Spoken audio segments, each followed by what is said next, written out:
കളിക്കാൻ അറിഞ്ഞൂടാത്ത മനസ്സാക്ഷി ഇല്ലാത്ത ആ സിബിൻ ഇത് തന്നെയല്ലേ പറഞ്ഞത് പുറത്തു പോകണം. എന്നിട്ട് എന്താ ചെയ്തേ? അടുത്ത് നോക്കൂ. ഉച്ചയ്ക്ക് 1:20 വരെ ഉച്ചയ്ക്ക് 1:20 വരെ ആ വീട്ടിൽ മറ്റൊരു ആക്ടിവിറ്റീസും നടന്നിട്ടില്ല. ഉച്ചയ്ക്ക് 1:30 വരെ ആ വീട്ടിലുള്ള പുതിയ പവർ ടീം പേരെടുത്തു, പുതിയ പവർ ടീം ചാർജ് എടുത്തു, പുതിയ ക്യാപ്റ്റൻ ചാർജ് എടുത്തു. അവിടെ ഒരു ആക്ടിവിറ്റിയും ആ വീട്ടിൽ നടന്നിട്ടില്ല. ചോറും കറിയും വെക്കുന്നല്ലാതെ വേറൊരു ആക്ടിവിറ്റിയും ഈ സമയം വരെ ആ വീട്ടിൽ നടന്നിട്ടില്ല. എന്ത് കാര്യം? ഇതുപോലെ തന്നെയാണല്ലോ സിബിനും മെന്റലി ബ്രേക്ക് ഡൗൺ ആയിട്ട് ആ വീട്ടിന്റെ മൂലം മാറിയിരുന്നപ്പോ അവിടെ നോമിനേഷൻ നടത്തി. അവിടെ ലാലേട്ടൻ നമ്മുടെ AI ലാലേട്ടനെ കൊണ്ടുവന്നു. അവിടെ ആക്ടിവിറ്റീസ് സ്റ്റാർട്ട് ചെയ്തു. മെന്റലി സ്ട്രോങ് അല്ലാത്തവനായതുകൊണ്ടാണ് അവൻ മെന്റലി അവനെ നമ്മൾ കൺസിഡർ ചെയ്യാനേ പാടില്ല. എന്നാൽ ജാസ്മിൻ ഇമോഷണൽ ബ്രേക്ക് വന്നു കഴിഞ്ഞാൽ ബിഗ് ബോസ് വീട് സ്തംഭിക്കും. നിങ്ങൾക്ക് അറിയില്ല അത്. കാരണം എന്താണെന്നറിയോ? She is very strong. അതുപോലെ തന്നെ അവൻ വിഷമിച്ചിരിക്കുന്ന കാണുമ്പോൾ അത് മാത്രമേ ഉള്ളൂ. എന്നിട്ട് എടവും വലവും നിന്ന് ജാസ്മിനെ ഉപദേശിക്കുന്നവരൊക്കെ ഉണ്ട് കേട്ടോ, ഒരുപാട്. ഇനി എനിക്ക് കൂടുതൽ ഞാൻ ഇതിനെ കുറിച്ച് ഇനി വിശദമായി ഞാൻ പോകുന്നില്ല. ഇപ്പോഴും ജാസ്മിൻ കൺഫെഷൻ റൂമിൽ നിന്ന് ഇറങ്ങിയിട്ടില്ല. ജാസ്മിൻ എന്നിട്ട് കൺഫെഷൻ റൂമിൽ നിന്ന് ഇറങ്ങുന്നു. ജാസ്മിൻ അവിടെ കിടക്കാനുള്ള ഒരു അവസരം കൊടുക്കുന്നു, ജാസ്മിൻ ഉറങ്ങാനുള്ള ഒരു അവസരം കൊടുക്കുന്നു, റെസ്റ്റ് എടുക്കാനുള്ള ഒരു അവസരം കൊടുക്കുന്നു. പിന്നെ നിങ്ങൾ പറഞ്ഞ വേറൊരു വിഷയം എന്ന് പറയുന്നത് നിരാഹാരം. മെന്റലി സ്ട്രോങ് അല്ലാത്ത സിബിൻ ഭക്ഷണം കഴിക്കാതെ അവിടെ നിരാഹാരം കിടന്നു. ഇപ്പൊ ഈ ജാസ്മിൻ പിന്നെ എന്താ ചെയ്തത്? ഭക്ഷണം നല്ല വയറു നിറയെ കഴിച്ചിട്ടാണ് പോയി കിടന്നത്? ഇല്ല, ജാസ്മിനും ഭക്ഷണം കഴിച്ചിട്ടില്ല, നിരാഹാരം കിടന്നു ജാസ്മിൻ ഭക്ഷണം കഴിക്കുന്ന സമയം, പ്രിയ സുഹൃത്തുക്കളെ നിങ്ങൾ മനസ്സിലാക്കുക. ജാസ്മിൻ ഭക്ഷണം കഴിക്കുന്ന സമയം എന്ന് പറയുന്നത്, നിങ്ങൾ നോക്കൂ, ഇത് എന്റെ സമയമല്ല, ബിഗ് ബോസ് തന്നെ പറയുന്നത്. 36ാമത്തെ ദിവസം വൈകുന്നേരം 5:05 ജാസ്മിൻ ആ വീട്ടിൽ ഭക്ഷണം കഴിക്കുന്നത്. ഓക്കെ, വൈകുന്നേരം 5:05, രാവിലെ തൊട്ട് വൈകുന്നേരം 5 മണി വരെ നിരാഹാരം നടത്തി ആ വീട്ടിൽ ഒരു കാര്യത്തിലും സഹകരിക്കില്ല എന്ന് പറഞ്ഞ് കൺഫെഷൻ റൂമിനകത്ത് കയറിയിരുന്ന ജാസ്മിനെ പറഞ്ഞ് സമാധാനിപ്പിച്ച് 5 മണി വരെ ആ വീട്ടിൽ ഒരു ആക്ടിവിറ്റീസും നടത്തിയിട്ടില്ല.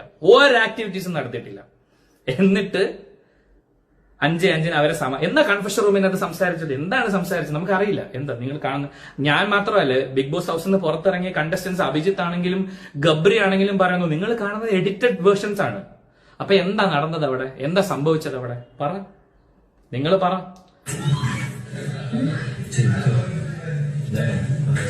അവര് സന്തോഷം, അവര് ഹാപ്പി ആയിട്ടാ, അവര് ഹാപ്പിയാണ്. ആരടാ പറഞ്ഞ സഹകരിക്കില്ലെന്ന് പറഞ്ഞിട്ടില്ലെന്ന്? സഹകരിക്കാത്തതുകൊണ്ടല്ലടാ മൈക്ക് മാറ്റി വെച്ച് മാറിയിരുന്നത്. ഇപ്പൊ ഒരുത്തൻ കമന്റ് അടിച്ച് ജാസ്മിൻ ലവർ ആണെന്ന് തോന്നുന്നു. സഹകരിക്കാത്ത ആളല്ലേ മൈക്ക് മാറ്റി വെക്കുന്നേ?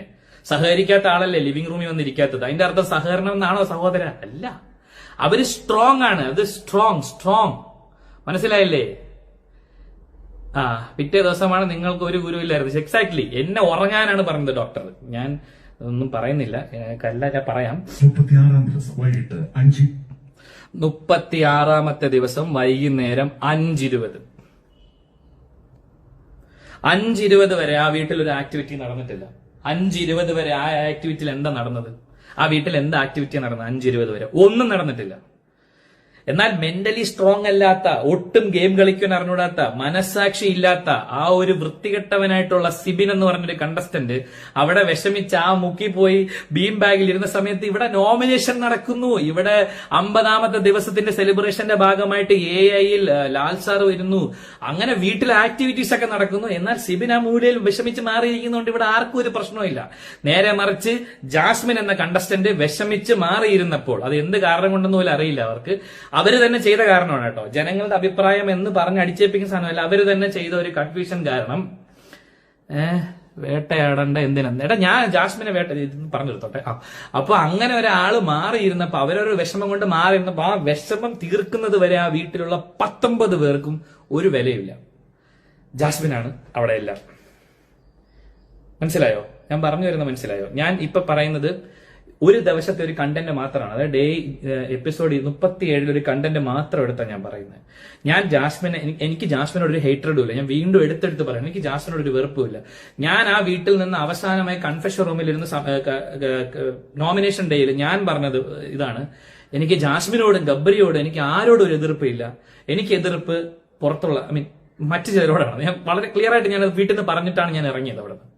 എനിക്ക് ജാസ്മിനോട് ഇപ്പോഴും എനിക്കൊരു ദേഷ്യമില്ല. പക്ഷെ നിങ്ങൾ ജാസ്മിന്റെ PR ടീം, എനിക്ക് നിങ്ങളോടാ പറയാനുള്ളത്, ജാസ്മിന്റെ പൈസ മേടിച്ചിട്ടാണോ മേടിക്കാതെയാണോ എന്നൊന്നും എനിക്കറിയില്ല. PR ടീം, നിങ്ങൾ കുത്തിയിരുന്ന് എന്നെയും എന്റെ വീട്ടുകാരെയും എന്റെ കൂട്ടുകാരെയും ടാർഗറ്റ് ചെയ്ത് മെസ്സേജ് അയക്കുന്നതും ടാർഗറ്റ് ചെയ്ത് വീഡിയോസ് ഉണ്ടാക്കുന്നതും റീല് ചെയ്യുന്നതും കമന്റ് ഇടുന്നതും നിങ്ങൾ എന്നെ എന്ത് വേണോ പറഞ്ഞാൽ ഞാൻ കേൾക്കും. പക്ഷെ എന്റെ വീട്ടുകാരെയോ എന്റെ സുഹൃത്തുക്കളെയോ നിങ്ങൾ നുള്ളി നോവിപ്പിച്ചാൽ ഞാൻ നോയിക്കൊണ്ടിരിക്കൂല.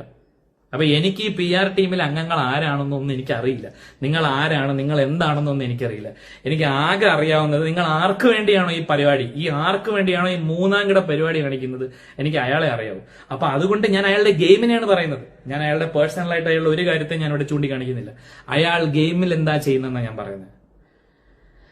നിങ്ങൾ ഇത്രയും സ്ട്രോങ് എന്ന് നിങ്ങൾ പറഞ്ഞ് നിങ്ങൾ വാഴ്ത്തിക്കൊണ്ട് വരാൻ ശ്രമിക്കുന്ന ഒരാള് എന്തുകൊണ്ട് സ്ട്രോങ് ആയി? ആ വീട്ടിൽ അയാൾക്കെതിരെ ഗെയിം കളിച്ച ഒരാൾ ഇപ്പൊ ആ വീട്ടിലുണ്ടോ? അവരൊക്കെ ഓഡിയൻസിന്റെ വോട്ട് കൊണ്ടാണ് പുറത്തേക്ക് വന്നത്. എന്തുകൊണ്ട് ഗബ്രി പുറത്തുപോയി? ജാസ്മിന് ഒറ്റയ്ക്ക് ഗെയിം കളിക്കാൻ വേണ്ടിയിട്ടാണ് ഗബ്രി പുറത്തു പോയത്. ഗബ്രി തനിയെ ഇറങ്ങി കൊടുത്താണോ? നിങ്ങൾ പറ. അപ്പൊ ഞാൻ ഇങ്ങനെ അക്കമിട്ട് എപ്പിസോഡ് നമ്പർ 1 മുതൽ നിങ്ങൾക്ക് അറിയാൻ കൃത്യമായിട്ട് ഈ സീനൊക്കെ എവിടെയാ തുടങ്ങിയത്. ഒരു ഫോൺ കോൾ ആ വീട്ടിനുള്ളിലേക്ക് വന്ന അപ്പത്തൊട്ടാണ്. അന്ന് മുതലുള്ള കാര്യങ്ങൾ ഞാൻ പറയാൻ തുടങ്ങിക്കഴിഞ്ഞാൽ വളരെയധികം ബുദ്ധിമുട്ടുണ്ടാകും. അത് ഈ ജാസ്മിൻ എന്ന കണ്ടസ്റ്റന്റിനല്ല, ഞാൻ സ്നേഹിക്കുന്ന ഒത്തിരി പേർക്ക് അതൊക്കെ ബുദ്ധിമുട്ടാവും. അതുകൊണ്ട് മിണ്ടുന്നില്ല ഞാൻ. മനസ്സിലായില്ലേ? Jasmine game കളിക്കൂ. ജാസ്മിൻ വളരെ മനോഹരമായ ഗെയിം കളിക്കുന്നുണ്ടെങ്കിൽ ജാസ്മിൻ വളരെ മനോഹരമായ ഗെയിം കളിക്കൂ. ജാസ്മിൻ വിജയിക്കൂ. ജാസ്മിൻ ഈ ബിഗ് ബോസ് സീസൺ 6ന്റെ ചാമ്പ്യനെ തിരിച്ചിറങ്ങി വരൂ. എല്ലാവിധ ആശംസകളും. അത് ജാസ്മിന്റെ ഗെയിം നല്ലതാണെങ്കിൽ നിങ്ങൾ ജാസ്മിനെ സപ്പോർട്ട് ചെയ്യും, അല്ലാതെ മറ്റുള്ളവന്മാരെ നെഞ്ചത്ത് ചോട്ടിയിട്ടല്ല. ഈ പാവപ്പെട്ട ജിൻഡോ ചേട്ടനെ നിങ്ങൾ ആലോചിക്കണം. സംസ്കാരമായ ഭാഷ ഞാൻ കാണിച്ചൊരു ആംഗ്യത്തിന്റെ പുറത്താണ് എന്നെ എന്തോരം ചെയ്തെന്നറിയോ? ഈ ജിൻഡോ ചേട്ടനെ എന്തൊക്കെ വിളിച്ചിട്ടുണ്ടെന്നറിയോ? എന്തൊക്കെ പ്രായം ഒരു വിഷയമല്ല, ശരി, എന്നാലും ഊളെ, മരഊളെ, മറ്റവനെ എന്താണ്, ഷൊട്ടൻ, കരിഞ്ഞ മത്സ്യകന്യകൻ, ഇങ്ങനെയൊക്കെ വിളിക്കുന്ന ആൾക്കാരെ ചോദ്യം ചെയ്തിട്ടുണ്ടോ? ജയിലിലിട്ട് ജിൻഡോ ചേട്ടനെ അടിച്ചു. തിരിച്ചായിരുന്നെങ്കിലോ? ഇന്നിപ്പോ ജാസ്മിന്റെ കഴുത്തിൽ ഇങ്ങനെ എന്തോ തട്ടിയതിന്റെ പേരിൽ അവിടെ മഞ്ഞക്കാർഡ്, നീലക്കാർഡ്, റേഷൻ കാർഡൊക്കെ കൊടുത്തില്ലേ? ആധാർ കാർഡ് എല്ലാം കൊടുത്തില്ലേ? ജാസ്മിനെതിരെ എന്താ മോളെ ജാസ്മിനെ അടിച്ചു. അപ്പോ എന്താ പറയാ, she started getting her support only in last 2 weeks. അതൊന്നും എനിക്ക് അറിഞ്ഞൂടാ. എന്താണെങ്കിലും ഇപ്പം PR ടീം ഇറങ്ങിയിട്ടുണ്ട്. ജാസ്മിനെ നന്നായി വെള്ളപൂശാൻ ശ്രമിക്കുന്നുണ്ട്. അതായത് ഹൗസിനുള്ളിൽ ഇപ്പൊ കയറിയ സാബു ചേട്ടനാണെങ്കിലും ശ്വേത മേനൻജി ആണെങ്കിലും എന്താ പറഞ്ഞേ, അവര് ഹൗസിനുള്ളിൽ ജാസ്മിൻ ഇങ്ങനെ പറയുമോ? ആരെങ്കിലും ഒക്കെ ഒരു അകത്ത് കണ്ടസ്റ്റൻസിനെ കയറ്റിവിട്ട് അങ്ങനെ പറയിപ്പിക്കുവോ? അങ്ങനെ പറയാവോ? ജനങ്ങളിലേക്ക് ഒരു മെസ്സേജ് കൊടുക്കുകയാണ്, Jasmin you are a strong contestant. അങ്ങനെ ചെയ്യാവോ? അങ്ങനെ ചെയ്യിപ്പിക്കാവോ? ശരിയാണോ? അല്ലെങ്കിൽ അങ്ങനെ അവര് പറഞ്ഞിട്ടുണ്ടെങ്കിൽ അത് ഏറിയാവോ? എഡിറ്റിൽ വിടാവോ? ദാറ്റ് ഇസ് ആക്ച്വലി നമ്മൾ എന്താ പറയാ, നമ്മൾ വെളിയിലുള്ള ജനങ്ങളെ സ്വാധീനിക്കുകയാണ്. സീസൺ 1ന്റെ വിന്നർ വന്നിട്ട് പറയാണ്, Jasmin you are a strong contestant. അത് എന്തിനാണ് അങ്ങനെയൊക്കെ ചെയ്യിപ്പിക്കുന്നത്? എന്തിനാണ്? എന്റെ ചോദ്യം അതാണ്. അങ്ങനെയൊക്കെ ചെയ്യിപ്പിക്കുന്നത് എന്തിനാണ്? അതെ, ഇപ്പൊ ഋഷിയെ ചീത്ത പറഞ്ഞു. ഞാനിപ്പം എനിക്കൊരു കമന്റ് വന്നു, ഋഷിയെ ചീത്ത പറഞ്ഞു. ഋഷിനെ ഇപ്പൊ എന്തിനാ ചീത്ത പറഞ്ഞു? നിങ്ങൾ ആലോചിച്ച് നോക്ക്.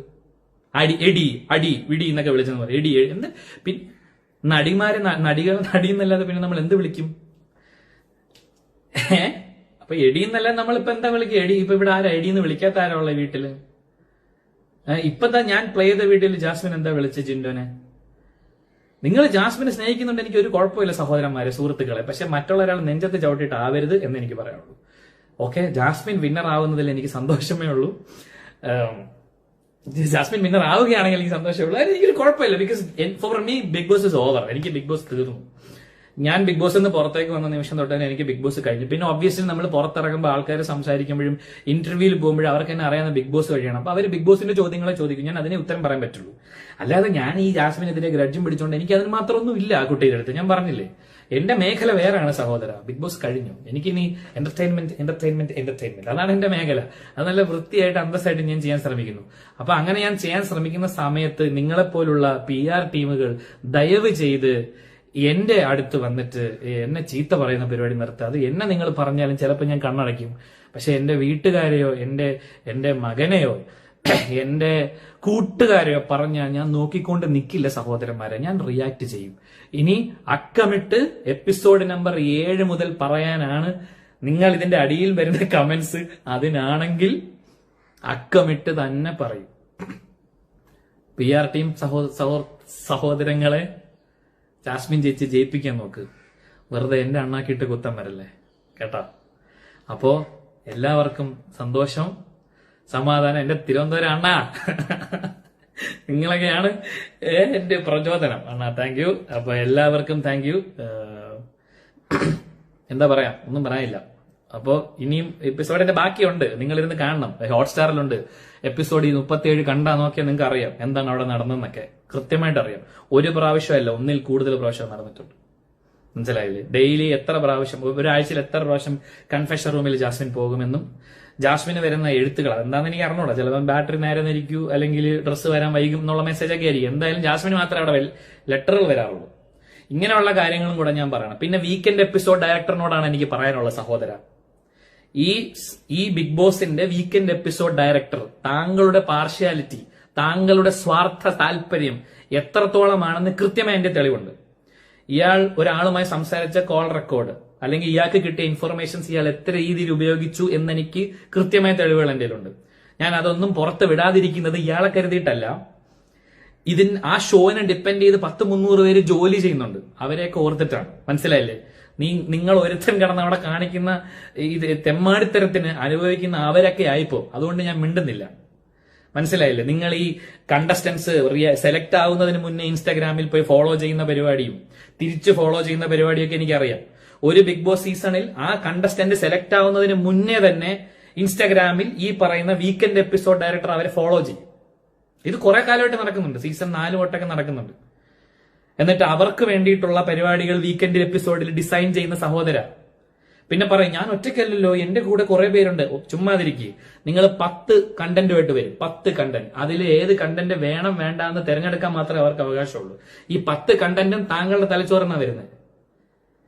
അപ്പൊ എനിക്കും താങ്കളോടും പറയാനുണ്ട്. പേരെടുത്ത് തന്നെ പറയും സമയമാകുമ്പോൾ. ഇപ്പൊ ഷോ നടക്കട്ടെ കേട്ടാ.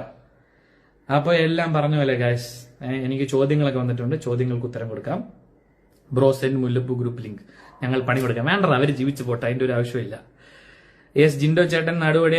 ജിൻഡോ ചേട്ടൻ നാട്. ഇനി നിങ്ങൾ നോക്കിയോ ജിൻഡോയുടെ കണ്ടന്റ് പുറത്ത് വരുന്നുണ്ടോ ഈ വീക്കെൻഡ് ഈ എപ്പിസോഡ്സ്? ഞാൻ പറയുന്നില്ല, നോക്ക് നിങ്ങൾ. ജിൻഡോ ചേട്ടനെ കാണാനുണ്ടോ അവിടെ? ഏറ്റവും മനോഹരമായിട്ടുള്ള കണ്ടന്റ് കൊടുക്കുന്ന ആളാ ജിൻഡോ ചേട്ടൻ. അവിടെ കാണാനുണ്ടോ?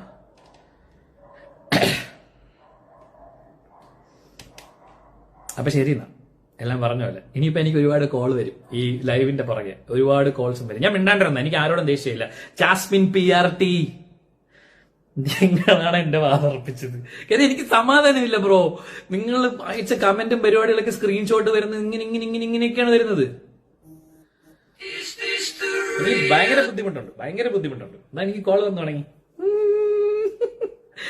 ഈ ലൈവ് ഞാൻ ഡിലീറ്റ് ചെയ്യില്ല. ഈ ലൈവ് ഇവിടെ കിടക്കണം. അപ്പൊ പൂജ പറഞ്ഞൊരു കാര്യം ഞാൻ എടുത്തു പറയാം. എന്താണ് ഇപ്പം ജിൻഡോ ചേട്ടനെ അടിച്ച പരിപാടി, ചേട്ടൻ റിയാക്ട് ചെയ്യും കേട്ടല്ലോ. ആരുടെ അത്? എനിക്കുള്ളതല്ലേ. അപ്പൊ എല്ലാം പറഞ്ഞ പോലെ ഗായ്സ്. അപ്പോ ബിഗ് ബോസ് റിവ്യൂ കേട്ടതിന് എല്ലാവർക്കും നന്ദി. അപ്പൊ ഞാൻ ഇപ്പോൾ ഈ ബിഗ് ബോസ് റിവ്യൂയിലൂടെ നിങ്ങളോട് പറയാൻ ഉദ്ദേശിച്ച കാര്യം ഇതാണ്. ഏറ്റവും സ്ട്രോങ്സ്റ്റ് കണ്ടസ്റ്റന്റ് ആണ് ജാസ്മിൻ. നിങ്ങൾ മനസ്സിലാക്കുക. ജാസ്മിനെ നിങ്ങൾ സപ്പോർട്ട് ചെയ്യാൻ പോവുക. ഏറ്റവും വീക്കെൻഡ് കരഞ്ഞ് മെഴുകി അവിടെ കിടന്ന് അങ്ങനെ മെഴുകിയ സാധനം കവറിലിട്ട് വെച്ചിട്ടുണ്ട്. ജാസ്മിൻ PR വേണമെങ്കിൽ വരാം, കവറിലാക്കി ഓരോരുത്തർക്കും തരാം. അപ്പൊ കരഞ്ഞ് മെഴുകി ഇറങ്ങി വന്നവനാണ് ആ സിബിൻ. അപ്പൊ നിങ്ങൾ ആ കരഞ്ഞ് മെഴുകിയ സിബിന്റെ പുറകെ പോകാതെ സ്ട്രോങ് ആയിട്ടുള്ള ജാസ്മിന്റെ പുറകെ പോകൂ. ജാസ്മിനെ വിജയിപ്പിക്കാനുള്ള പരിപാടികൾ ചെയ്യൂ. കേട്ടോ മക്കളെ? അപ്പോൾ ഇന്നത്തെ റിവ്യൂ അവസാനിച്ചിരിക്കുന്ന. എല്ലാവർക്കും നന്ദി. കൂടുതൽ റിവ്യൂകൾ ഈ വീഡിയോയുടെ താഴെ വരുന്ന കമന്റുമായി ബന്ധപ്പെട്ടിരിക്കും. എല്ലാവർക്കും നന്ദി, നമസ്കാരം. Thank you. സബ്സ്ക്രൈബ് ബെല്ല് അതൊക്കെ അടിക്കണേ. Okay, by.